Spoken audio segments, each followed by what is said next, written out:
Hi, I'm Nick Barnaby of the Digby Model Railway here in Digby, Nova Scotia.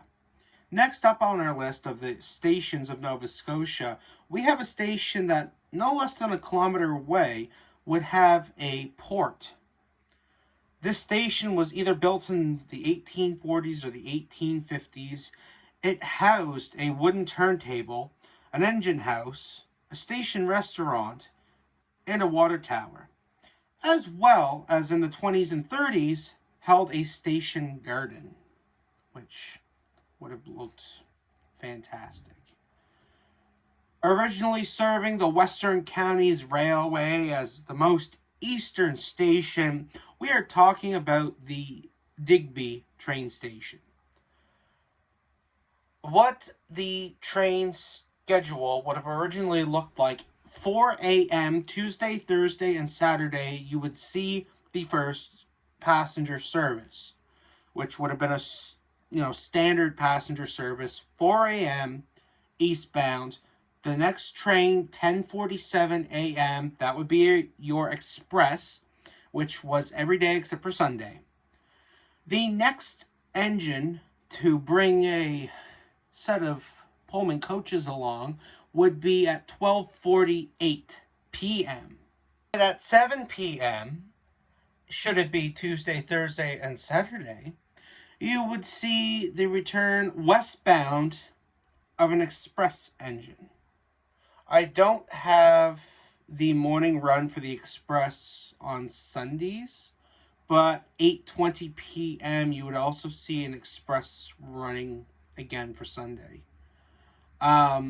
This little clippet was brought straight out of 1896, which would have been 2 years after the Dominion Atlantic Railway was formed. The Windsor and Annapolis Railway had purchased the Western Counties Railway for $250,000, which would have been a lot back then. That was in 1894. Replaced in 1910, the original station would be replaced by the Dominion Atlantic Railway wooden station. In 1890, J.W. King, along with the Windsor and Annapolis Railways, had signed for a boat for specifically the route between St. John and Digby, as well as Digby and Annapolis, because there was a gap there. No tracks had been laid between Annapolis and Digby, and the only and quickest way of getting there, because of course there was stagecoach, you could walk if you wanted to, but the quickest way of getting there was by boat. And so we are moving on to one of 13 boats which would have traversed the waters. 4,000 tons, 320 feet, 51 feet for beam, 500 passengers total, as well as 50 cars, built in Dunbarton, Scotland, which is part of the Dutch Liners series. 1930, I bring you Princess Helene.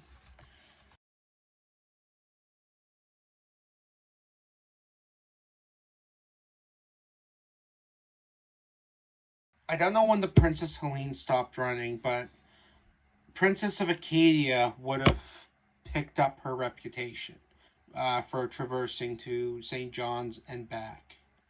During the Second and First World Wars, respectively, this port served for the Navy.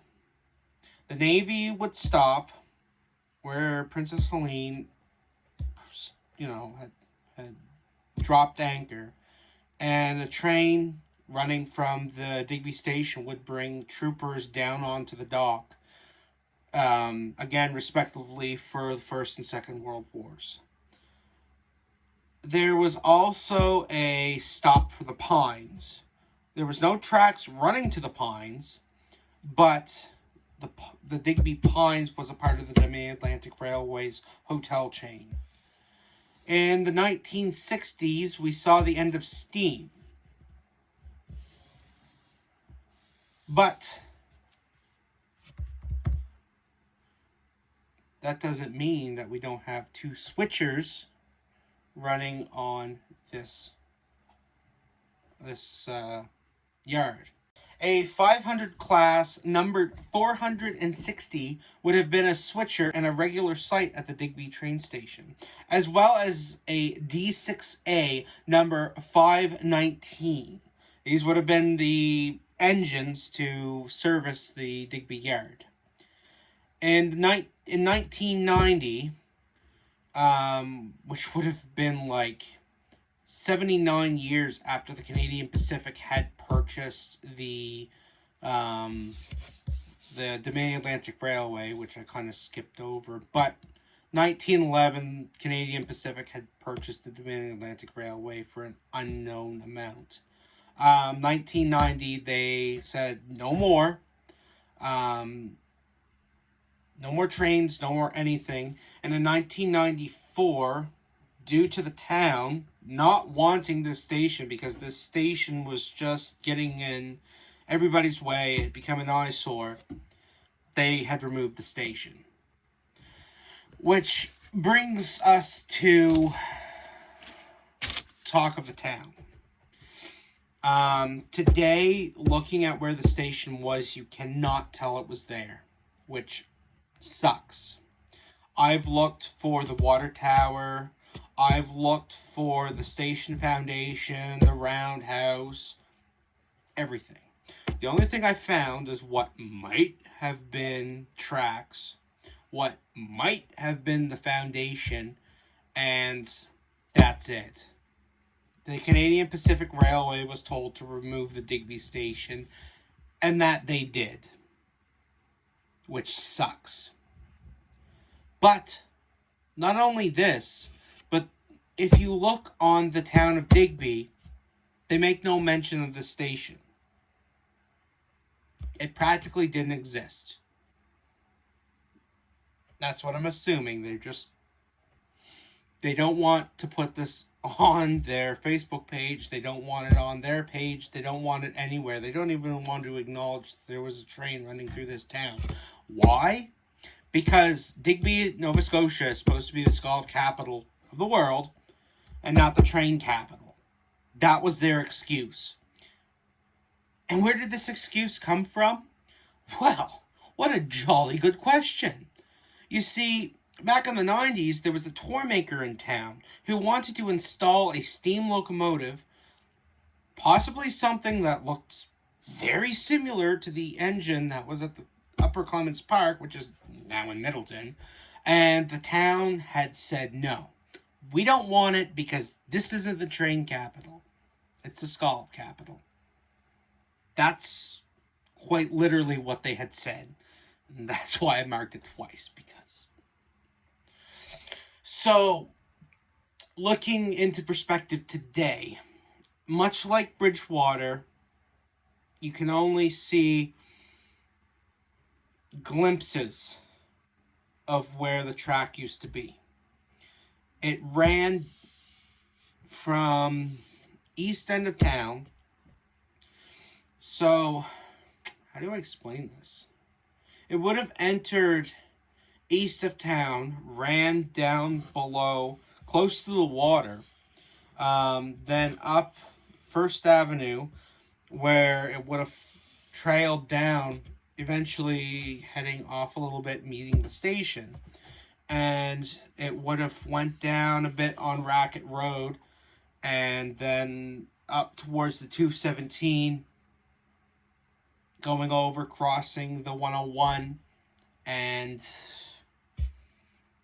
really the bridge on the 101, clear as day, you can see it going past the bridge, the highway bridge, towards Yarmouth. There is a metal bridge there. That's literally the only railway structure that we see left, and that wasn't installed until a few years ago when they were getting tired of people on ATVs crossing the highway. So they built a bridge for $3 million. Makes sense, doesn't it? Other than a few artifacts that are hidden in the woods and the ties that are scattered on the side of the tracks that we should just call ghost tracks now. It's practically like the Dominion Atlantic Railway had never made a call. Next stop, Digby. As far as town of Digby is concerned, next stop, Digby, never mentioned. But there are a few people in Digby who still remember that train. It's pretty hard to forget when it was only 20-something years ago. It was before I was born. I still remember.